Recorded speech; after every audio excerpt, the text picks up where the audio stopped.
What is up? What is up, YouTube? Check this out, man. Let's get straight into this joint. Everything you need to know before Diddy's trial. Diddy's trial is going to start in one day, man. Hit that subscribe button. Give him a thumbs up. Let's see what you need to know. Everything you need to know about Diddy's trial before it starts. Diddy's trial is right around the corner, and it's about to be an all-out. Hit that subscribe button, hit that bell. Let's go, man. Let's go. Is there anything that you may want to confess tonight before you go in? I keep everything right here. There you go. Or right here. There you go. We're only days away from the start of Sean Diddy. Did you see Puffy's face on that joint, man? Check this out one more time, man. Look at Puffy's face like, girl, you better not say nothing. Diddy's trial is right around the corner, and it's about to be an all-out war. Is there anything that you may want to confess tonight before you go in? I keep everything right here. There you go. Or right here. There you go. We're only days away from the start of Sean Diddy Combs' federal trial, and the entire rap game is shook about what might go down. Diddy's lawyers have already filed a desperate motion to delay their client's case, only to be brutally shut down by the judge. With everything set to kick off on May 5th, the whole world is wondering what's actually going to happen inside that courtroom.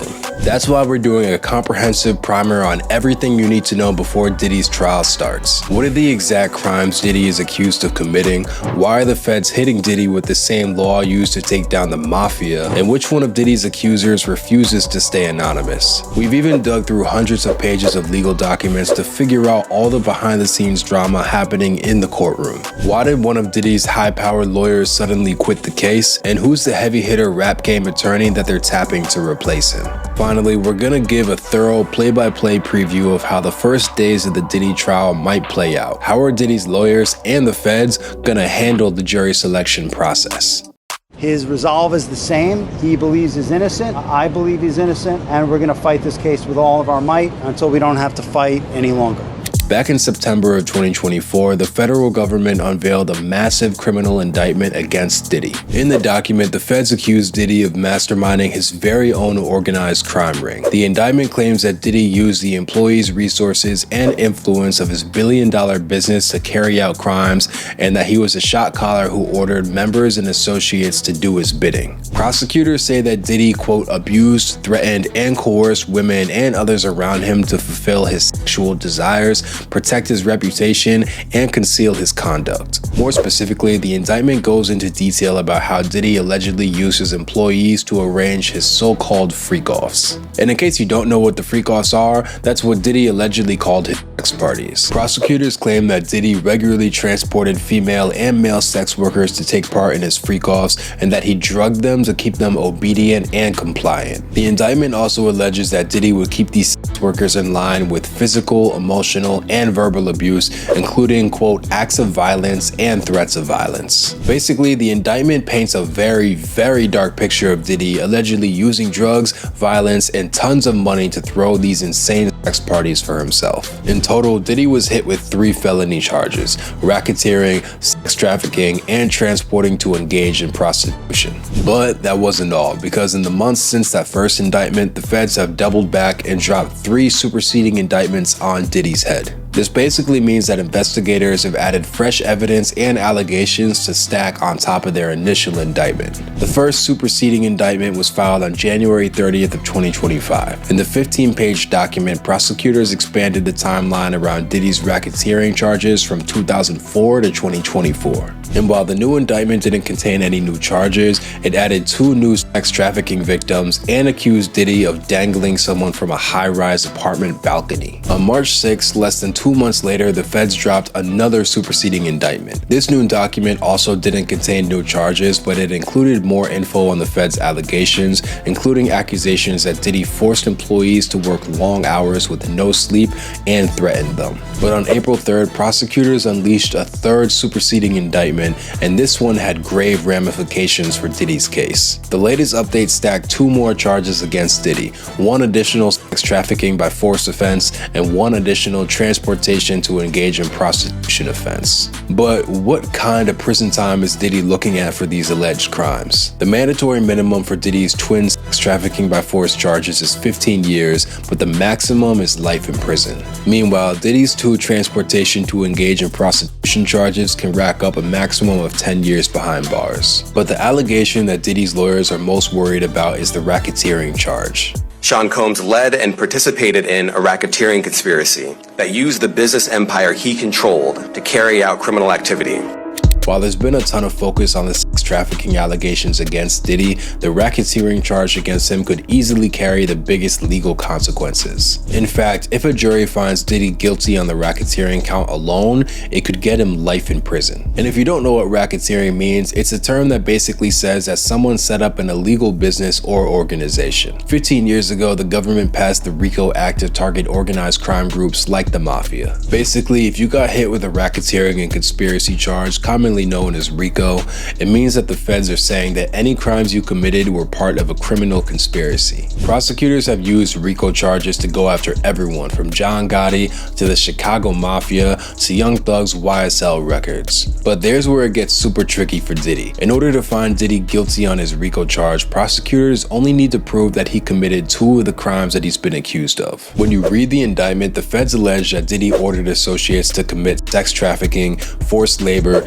kidnapping, arson, robbery, and obstruction of justice. So if the government can convince jurors that Diddy committed any 2 of these so-called predicate offenses, then he'll automatically be found guilty on his RICO count. The federal sentencing guidelines also means Diddy would rack up major prison time for any of the crimes he's found guilty under his RICO charge. That means it's very, very possible that Diddy's RICO charge alone can get him put behind bars for the rest of his life, even if he's acquitted on all other counts. When you take a closer look at the legal documents, it seems that the feds have tons of evidence that will back up their RICO charge. In a letter to the court, prosecutors alleged that Diddy's co-conspirators were involved in the arson attack on an unnamed individual's car and that they have multiple witnesses on standby who are ready to testify about the incident. While the victim in the attack isn't named, the story sounds suspiciously like a situation that Kid Cudi confirmed happened to him in 2012. I've already done a breakdown on the allegations that Diddy retaliated against Kid Cudi by blowing up his car, and it sounds like that situation might play a huge role in the feds' RICO case against Diddy. Diddy's lawyers are gonna have to be on point to fight that racketeering charge, especially since the sentencing guidelines are so severe. The feds also clearly have a bunch of witnesses ready to go on record and testify against Diddy. Shh, don't tell anybody. While prosecutors say there are co-conspirators who will go on record, they also expect 4 different accusers to take the stand during the trial. But the feds have been very careful to shield the identities of these accusers. In the 4 unsealed indictments filed against Diddy, the accusers are only identified as Victim 1, Victim 2, Victim 3, and Victim 4. 3 of Diddy's accusers have requested that their identities be kept secret from the public and reporters in order to protect their safety and privacy. But prosecutors say that one accuser, Victim 1, is prepared to testify under her own name. That accuser is none other than Cassie Ventura, who was in an on and off again relationship with Diddy for 11 years. Now, Cassie's pretty much the reason why this whole scandal kicked off in the first place. 10 months before Diddy was arrested and hit with Fed charges, Cassie unveiled a shocking civil lawsuit against her former partner. The lawsuit alleged that Diddy beat, trafficked, and sexually assaulted Cassie for over a decade, and that he used his vast connections as a label boss to ruthlessly control her life. Just one day after Cassie's lawsuit was filed, Diddy settled with her for an undisclosed amount.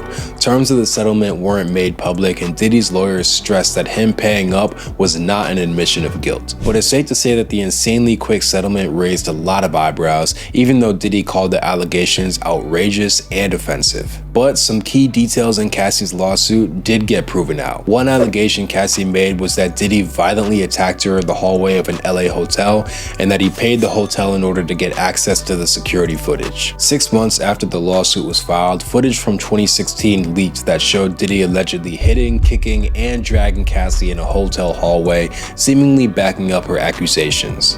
Diddy responded by releasing an apology video where he said that he was disgusted with himself. Meanwhile, Diddy's lawyers defended the footage. Plus, that video is a admit to guilt. Hey, When you put that video out saying you are sorry for your actions, that means you did it. Forget if the video been edited. What's wrong with y'all? As a glimpse into a complex but decade-long consensual relationship. Diddy's attorneys also claimed that the hotel security footage was manipulated and tried to prevent the video from being shown at trial. The lawyers alleged that the video was supposedly sped up and shown out of sequence, claiming that it was deceptive. But on April 25th, Judge 𝗟𝗜𝗡𝗞𝗦 completely shut down Diddy's attempts to keep the footage out of the trial, ruling that some of the video will be shown to jurors. Prosecutors also plan to include 9 videos of Diddy's so-called freak-off tapes that were reportedly provided to the government by 𝗟𝗓𝗡𝗞𝗦. While Diddy's lawyers argue that the videos confirm Mr. Combs' innocence, Cassie's testimony and involvement is obviously going to play a major role in the government's case against their client. But there's also been some really significant shakeups going on behind the scenes. When a top attorney quits your case in the language used, under no circumstance can I continue, I think people are just pointing at that and say, uh-oh, he can't defend him, and making their own assumptions from there. There have been kind of reports circulating. It seemed like there was a breakdown between Diddy's attorneys about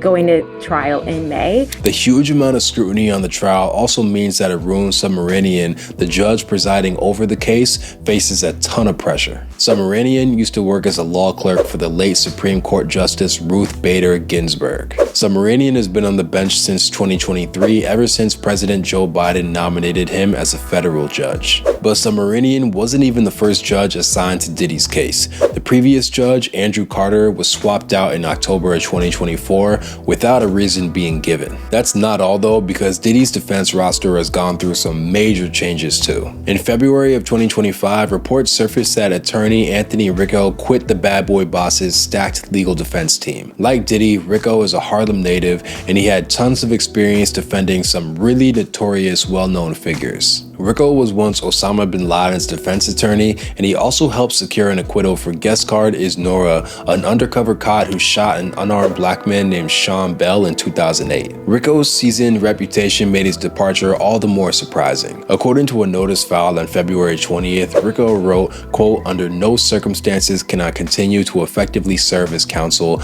without giving any further details." Despite RICO leaving the defense team, Diddy has retained a squad of 5 other defense attorneys. His team is led by Mark Agnifilio, who has his own history of defending controversial figures. He previously represented the so-called Pharma Bro Martin Shkreli and Keith Raniere, founder of the infamous sex cult NXIVM. In fact, Agnifilio had already begun to preview his strategy to get Diddy out of jail.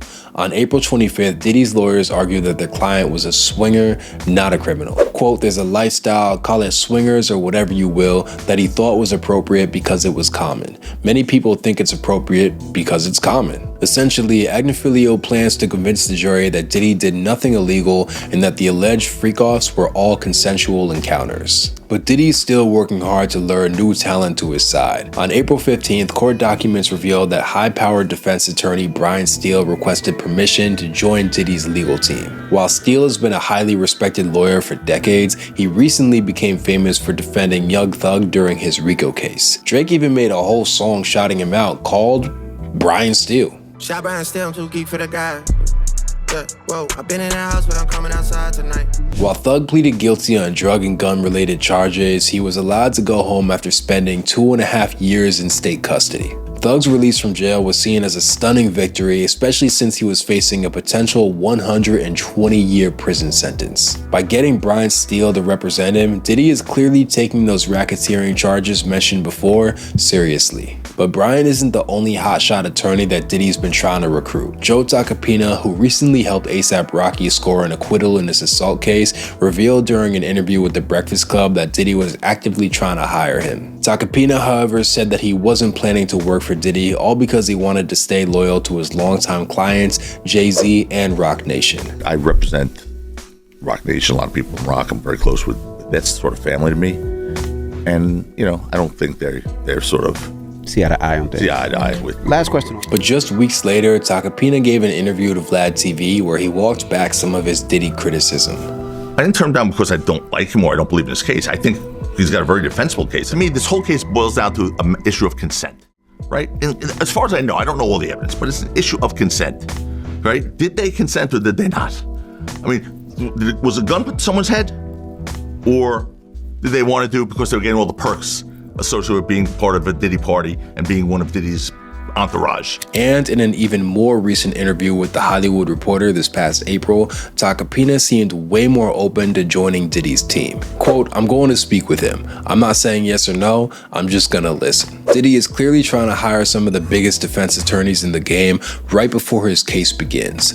But is this an act of desperation or part of his master strategy? And what exactly is going to happen on May 5th, the first day of trial? It will be up to 12 residents of 8 New York counties, including some from upstate, to decide whether Sean Diddy Combs walks away from this case a free man or stays locked down for decades. The case is set to begin with jury selection. Diddy's lawyers are already prepping jury questionnaires that they plan to use so they could weed out which prospective jurors might be more sympathetic to their defense. According to reports, Diddy's defense team plans to question jurors about their views on subjects like drug abuse, alcoholism, violence, and people with multiple sexual partners. In a letter submitted to the court, Diddy's lawyers say the questionnaires will help jurors be more open about their opinions. Quote, "Because this trial involves content that is sensitive and private in nature, many individuals are uncomfortable speaking about these issues in front of others and would be more candid writing about them in a questionnaire." Diddy's lawyers also want to quiz jurors on if they watched any documentaries on their clients since the charges were announced against him. Given the staggering amount of media attention focused on Diddy, his attorneys are going to be on the lookout for any jurors who might have been influenced by outside content. However, prosecutors have outright criticized Diddy's jury selection strategy. They say the questionnaire is way too long since it contains 72 questions, and that the subjects they touch on would be better addressed if a judge asked them instead. If the jury selection process goes according to schedule, opening statements from the prosecution and defense are set to begin 1 week later on May 12th. While a jury selection typically takes about a week, it could easily take much longer since this is such an intensive, high-profile case. For comparison, the 1994 trial for O.J. Simpson had a punishing 11-week jury selection process. Given Diddy's notoriety and fame, it's very possible that jury selection could drag on here too. Diddy's defense attorneys have every reason to fight tooth and nail to get jurors that might be more favorable to their client, and based on their questionnaire, they're prepared to do exactly that. Now, with jury selection right around the corner, the clock is ticking. Diddy's trial promises to shake up the entire music industry, and we're gonna be locked in to cover every single detail of it, so definitely stay tuned. Wow, man. May 12th, man. May 12th, this thing is gonna start, man. They're gonna have jury selection and all that good stuff. But I don't see how he can, I don't see how Diddy is going to beat this at all. So, hey, y'all hit that subscribe button, hit that bell. Y'all take it light, take it slow. Tell them Uncle Mike told you so. Peace out.